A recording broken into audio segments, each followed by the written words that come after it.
Tuesday, December the 28th. I am your host, Jon Cohen, covering the news in our nation this week from sea to shining sea. So one of my favorite books is The Art of War by Sun Tzu. If you've never read it, go out, get it today. It is an absolute must-read. You can find it at your library, most major bookstores, even online, I think. And the reason I so adore this book is because its relevance is enduring. It is as pertinent today as it was 2,500 years ago when it was written. Sun Tzu gives us a myriad of quotes that speak to the essence of the human experience, not just of warfare, but of relationships as well. Sayings such as, every battle is won before it's ever fought. The supreme art of war is to subdue your enemy without fighting, something we should remember from time to time. Appear weak when you are strong and strong when you are weak. And perhaps the most recognizable of all, keep your friends close and your enemies closer. Well, if this last quote is a maxim for politicians, then Joe Manchin should be bosom buddies with members of the squad.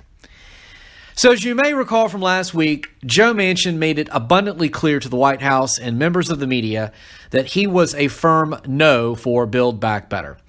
And as we spoke about on last week's program, this was due large in part to Manchin essentially giving President Biden and Democrats an ultimatum that he wouldn't vote for anything over $1.5 trillion. And they just spit in his face. They said, you know what? We don't care. You will conform. Well, he didn't conform. And the fallout from the left has been ongoing since that time. But what we are now seeing, aside from the apoplectic rhetoric of Democrats, is the go-to page from the Democrat Party playbook, which is, we didn't get what we wanted, so you must be wait for it, a racist. Now, it should come as no surprise to any of you that using the R word as a cudgel to beat dissidents into submission has been an ace-in-the-hole strategy from the left for quite some time now. And why? Because it works. It has produced results for them time and time again, and why deviate from a strategy which produces results? But the difference in this situation is that scarlet letter, the R word, which has time and again been used against Republicans, against Donald Trump, against cancel culture victims, is now being used against a high-ranking member of their own party. Remember the dictum of the left. For whom does cancellation cometh? It cometh for thee. So, this past week, Jamal Bowman, squad member and just loving, nice, cooperative Democratic congressman from New York who never says anything bad about anyone, went on CNN and had this to say about his Democratic colleague, Joe Manchin. Tremendously frustrating for me as a black man in America, because once again, it's an example of Joe Manchin as a white man showing that he doesn't care about black people. He doesn't care about Latinos. He doesn't care about immigrants. He doesn't care about women, and he doesn't care about the poor. Now, the sad thing about all of this is, aside from what he said, which is absolutely absurd and disgusting, the real sad thing is that we have become so accustomed to this level of animus-driven hate speech that no one blinks an eye anymore. Oh, someone else is being accused of racism. It's like hearing another story about COVID pandemonium. We've just numbed our minds to it. But the aspect of this story which we should all be lamenting the most is precisely that fact. The accusation of racism is a serious accusation. It's a scarlet letter in today's society, but its recurrent usage has become like the boy who cried wolf. It's akin to a child who tells their parent, you don't love me anymore because you didn't get me what I wanted. Not getting your way doesn't justify accusing another person of being hateful or being evil, or what has become in our society the most heinous of titles, being a racist. And networks such as CNN and MSNBC have literally built entire business empires out of this singular ideological tactic. Accuse people of racism and they will watch. few weeks ago, I made a bet with a friend. I told him $5 says we turn to Read Out, which was currently being aired, and Joy Reid mentions race within 30 seconds. It took only 3. When Jamal Bowman and previously Cori Bush made this disgusting allegation against Joe Manchin, did they have any proof? Seriously, did they? Have they ever heard a racist or ethnic slur emerge from Joe Manchin's mouth or in any emails or other correspondence he's written? Or is it, as in the aforementioned example, that Democrats are just whiny little children who kick and scream and shout atrocious things because everyone doesn't acquiesce to their demands? And as if the assault from the left about Joe Manchin now being accused of racism wasn't bad enough, here's Wolf Blitzer over at CNN, and this is what he had to say last week after Manchin's decision, questioning whether he should even remain in the Democratic Party. Manchin says he'd like to think there's still a place for him in the Democratic Party. Do you think he still belongs in the Democratic Party? And it doesn't stop there. You've got Kirsten Powers saying, quote, honestly, at this point, I think it would be better if he just became an independent or Republican so that we can stop playing this game that Joe Biden has these Democrats that he's not bringing around, because there's just no reason to not support this bill if you're a Democrat, Powers said. I mean, keep running with this stuff, guys. Please keep running with it. Keep asking Joe Manchin, should he continue to be a member of the Democratic Party? It reminds me of that girl in school, you know, the pretty girl that you were after, and she had a boyfriend, and you kept asking her if she really liked the guy because you wanted her to dump him. And you said, you know, you really want to be with that guy because he's such a jerk. And finally she realizes, yeah, you're right, he is a jerk, and she dumps him. Please, Democrats, establishment media, keep insulting Joe Manchin. Keep accusing him of racism. Keep asking, should he jump ship over to the Republican Party? And the butt whipping that you're going to receive next year in the midterms will be augmented by one more Republican senator. It is mind-boggling to watch the predictability of Democrats. If Chapter 1 in their playbook is accusing dissidents of racism, then Chapter 2 must be the rules don't apply to us if we don't get what we want. Congresswoman Camilla Jayapal telling, Rachel Maddow this week, if we can't pass Build Back Better, then we implore the president to just use executive action. Right. Just use executive action. We don't need to vote for things anymore. Those executive actions like the 60 that he passed in the first 100 days of his presidency. 60 executive orders in the first 100 days. And remember, folks, there is no constitutional provision for executive order. It is implied. By the way, curious who holds the record? Ah, yes, that most esteemed of all Democrats, Franklin Delano Roosevelt.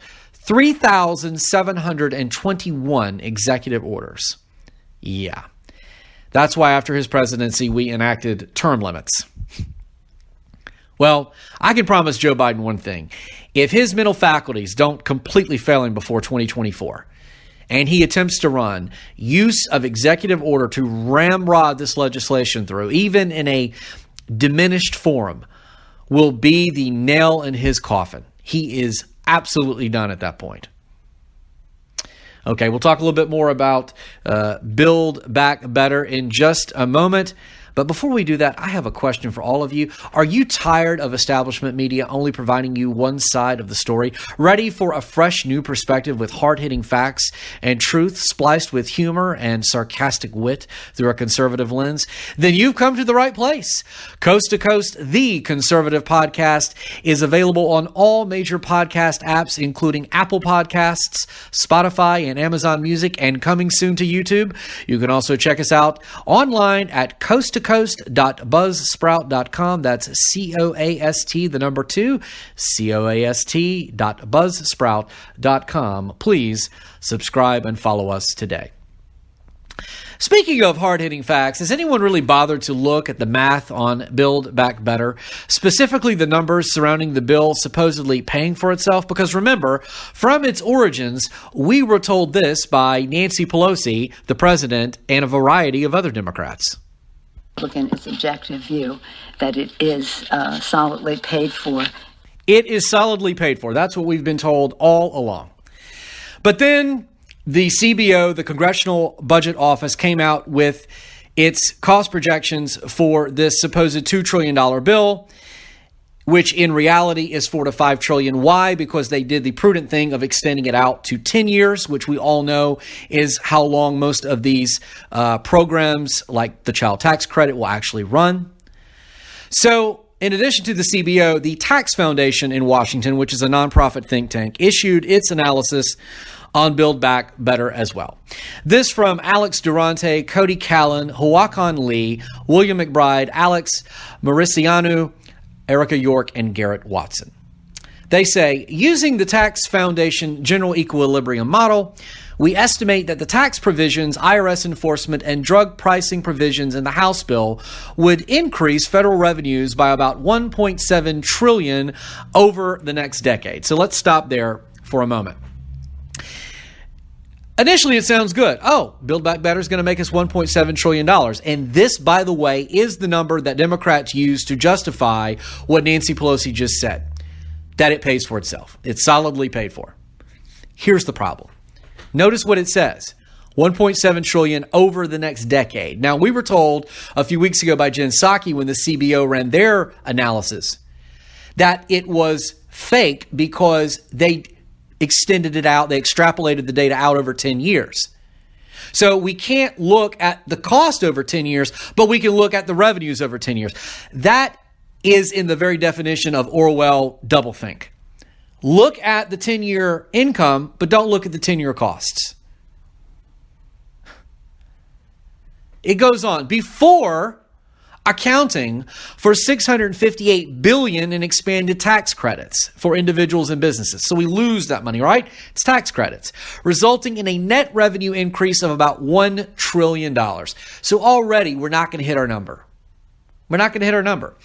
Excluding the anticipated revenue from increased tax compliance and the drug pricing provisions, the bill would raise about $521 billion from net tax increases over 10 years. So any way you slice it or dice it, we're going to fall short of the $2 trillion price tag. But wait, there's more. However, we estimate that the House bill would reduce long-run economic output by nearly 0.5% and eliminate about 125,000 full-time equivalent jobs in the United States. I want to repeat that. It would eliminate 125,000 jobs, full-time jobs in the U.S. It would also reduce average after-tax incomes for taxpayers across every income quintile over the long run. In other words, less economic output, less jobs, less income. Are you feeling warm and fuzzy about Build Back Better right now? Yeah. Garrett Watson writes another article over at Tax Foundation entitled Build Back Better Budget Deficits Can Mean More Inflation, More Policy Uncertainty. He says, as the Senate weighs changes to the spending and tax portions of the Build Back Better Act, the CBO and Tax Foundation find the bill would increase the cumulative budget deficit over the next 10 years, contrary to claims the legislation is fully paid for. The deficit impact may contribute to short-run inflation, which we're experiencing already, and will grow if the temporary policies are extended and the budget gimmicks used to minimize the potential long-run cost of the legislation are removed. The deficit estimates assume the legislation's spending and tax credits, such as the expended CTC, child tax credit, expire as scheduled in the bill. The expanded child tax credit provisions alone would cost about $1.6 trillion over 10 years if made permanent. If the legislation's other temporary tax credits and spending programs are also made permanent, the cost would approximately double to about $5 trillion and add $3 trillion to the national debt over 10 years, according to the CBO. The lack of stable funding required to extend the new programs creates uncertainty for taxpayers and beneficiaries, as they may not be able to rely on the programs going forward, or new taxes will need to be levied. Remember, this was paid for. We're not going to raise taxes. Yeah. Are you feeling that maybe you were bamboozled on this one? I hope so, because you were. Now, I'm no Harvard economist, but I do possess the ability to read. And I do possess the ability to do basic math And guess who else possesses the ability to read and to do basic math? Joe Manchin. Democrats have failed to see Joe Manchin for what he is on a macrocosmic scale. For Democrats, they look at Joe Manchin as an aberration. He's this, senator from this little bubble of West Virginia, and he's disrupting their plans. But I have a question. What about all the other Joe Manchins of the United States Congress? Or the United States, for that matter? And there are a lot. Even within the Democratic Party, there are many Joe Manchins, congresspeople in purple districts, who know that if they continue on with this radical agenda, they are out next election cycle. The only difference between them and Joe Manchin is they have been cowering behind party politics, and Manchin has the guts to stand up to the hierarchy. Repercussions and insults and racial accusations be damned. The Democratic Party needs to see Manchin for what he truly is, a revelation, a window into the minds of many centrist Democrats who are going to start voting for moderation because they want to retain their seats. They better see him as a politician that is an exemplar of middle road, even a conservative brand of Democrat, who is wary of this newfound squad-driven hawkish radicalism. Because if they don't, the people Joe Manchin represents on a nationwide scale are going to be the ultimate test for the Democratic Party. Are they going to side with them or against them? And I believe it's a test which they will fail. And they will fail it because of their love affair, their misguided love affair with fringe elements of their own party like the Squad. Speaking of failed tests, if Biden's economic failure isn't apparent enough through not only inflation, but the revelation that the numbers surrounding Build Back Better absolutely suck, then just turn to the COVID front. This past week, the President of the United States was interviewed by David Muir over at ABC, who asked him about COVID testing and the lack of available test kits. And was this a failure? This is what our esteemed president had to say in response to the question. Prepared for what's coming. But 3 days before Christmas, if you look out across the country, you see it everywhere, these long lines, people waiting for hours outside in the cold just to get tested, to be reassured before they spend time with their family. If you go to the pharmacy, we hear this over and over again, empty shelves, no test kits. Is that a failure? No, I don't think it's a failure. I think it's, you could argue that we should have known a year ago, 6 months ago, 2 months ago, a month ago. I've ordered 500 million of the pills. 500 million pills. 500 million test kits that are going to be available to be sent to every home in America if anybody wants them. But the answer is, I wish I had thought about ordering 500 million pills 2 months ago before COVID hit here. Come on, man. I'm ordering test kits. Pills. Pills and test kits. What am I ordering? At this point, maybe he's just ordering Ensure for everyone. And I love the answer to the question. Do you think it's a failure? No, it's not a failure. Come on, man. Interesting. See, here at Coast to Coast, we're always providing you with hard-hitting facts. So we went to this little thing called the dictionary. And according to Merriam-Webster, failure is defined as a lack of success in some effort. A situation or occurrence in which something does not work as it should. Interesting. An occurrence in which someone does not do something that should be done. Well, we have a bingo. Winner, winner, chicken dinner. Now, call me crazy, but I'm pretty sure the president not overseeing the needed manufacture of COVID test kits would, in all three examples, meet the very definition of failure. In fact, I think we could apply these definitions to the vast majority of his presidency. And of course, it wouldn't be complete without snarky, sardonic comments from White House Press Secretary Jen Psaki when asked about test kits. And give them out and have them available everywhere. Should we just send one to every American? Maybe. Then what happens if every American has one test? How much does that cost? And then what happens after that? How much is it going to cost? You're really going to throw out how much it's going to cost. You mean when we send stimulus checks to dead people or people that are incarcerated? When we blow countless billions of dollars by sending money abroad to countries when we can't even feed our own people? And we're going to lecture the press about the costs of COVID test kits?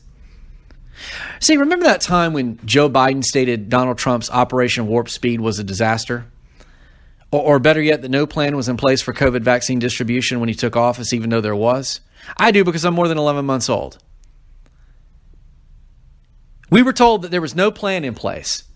Well, the chickens have come home to roost, it seems. Now, I have been fairly outspoken that asymptomatic people don't need to test. But if we are capable, as I said, of sending out numerous stimulus checks to dead and incarcerated people, if we can tranche out millions upon millions of doses of COVID vaccine, then surely we can send out test kits.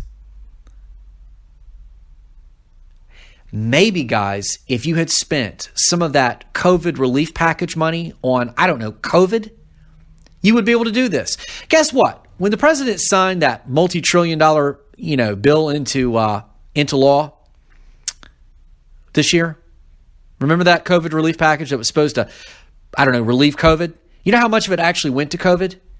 9%. 9%. And Democrats, and not just Democrats, Republicans too, wonder why Americans are so fed up with Congress. They're so fed up with these omnibus packages that get ramrodded through with something, with a title on them like COVID relief, and actually none of it goes to COVID relief. It's because of stuff like this.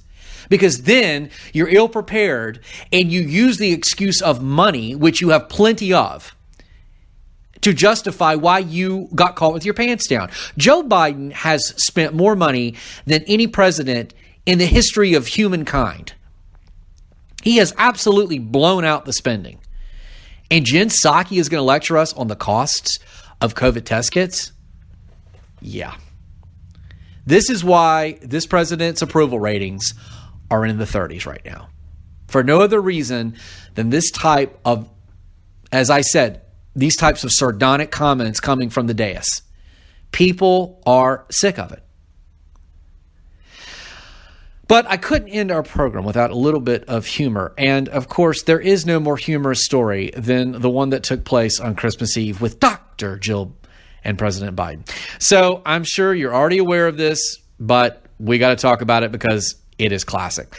The president and first lady were fielding phone calls at the NORAD Santa tracker on Christmas Eve, and a former police officer by the name of Jared Schmeck from Oregon called in, and this is what he had to say to Dr. Jill and President Biden. Hey, well, I hope you guys have a wonderful Christmas as well. Merry Christmas, and let's go, Brandon. Let's go, Brandon. I agree. Hey, buddy. So I get this thing from a friend on Saturday night via text, and I watch it. And my first reaction is, did he really just say, I agree? And then, of course, my next thought is, my God, how much further into cognitive decline can he go that he doesn't know he's just been insulted? And if you watch the clip, the look on Jill Biden's face is just priceless. She's like, I want to reach through this phone and punch you in the face. Now, of course, this thing went viral almost immediately, and every liberal media outlet came out of the woodwork. On the air, on the internet, trying to spin this story, saying, oh, Oregon man said it was just a joke. It was just a joke. He didn't mean it. No one would dare insult the president to his face. This from your spin-free, taxpayer-funded reporters over at NPR. An Oregon man who repeated an offensive catchphrase while on a Christmas Eve call with President Biden says he was just joking around. Yeah, nothing says joking around quite like telling someone to F off. Quote, I have nothing against Mr. Biden, but I am frustrated because I think he can be doing a better job. Former police officer Jared Schmeck told the Oregonian, quote unquote, I mean no disrespect to him. Okay, why do I get the feeling he's trying to gloss this thing over? He just admitted he's frustrated and thinks Biden can be doing a better job. And from that, I'm going to suppose it would warrant telling someone to F off. Yeah. I'm not feeling that our impartial, unbiased media is being completely truthful with us on this one. But I tell you what, if you're unsure whether my assessment of this is correct, I have a New Year's challenge for everyone. I want you to go up to your boss or supervisor, basically any authority figure, and tell them to F themselves. And then in the next breath, tell them you're just kidding. See if they believe you. Give it a try. It probably won't go well. And you know why? Because you don't say that to someone unless you kind of mean it. And you know what? If Jared Schmeck meant it, he has the right to free speech. He not only has the right to free speech, he has the right to being frustrated, because it is a frustrating time. We are fast approaching the president's 1-year anniversary of taking office. And I'm being dead serious right now. Other than ice cream flavor expertise, show me one area of this administration that has not been an absolute disaster area. Economy, disaster. Foreign policy, disaster. COVID, disaster. Now, on COVID, I do want to say this. Do I blame President Biden for everyone who's died during the past year? No, I don't.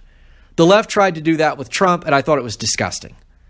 Our president, Democrat or Republican, is not a deity who can magically end a virus, despite Joe Biden's claims. But when you can't roll out testing, when you admit in an interview on ABC that you should have done better, that you should have done more, you should have been better prepared, it is within the purview of your office to have sent those testing kits out, then there are no excuses. And that lack of accountability, of saying, oh, well, I don't think it's a failure, that's why this presidency is a failure. We are less than 30 days from the State of the Union. I wait with bated breath to see just how preposterous the false accolades and self-aggrandizement will be from Joe Biden.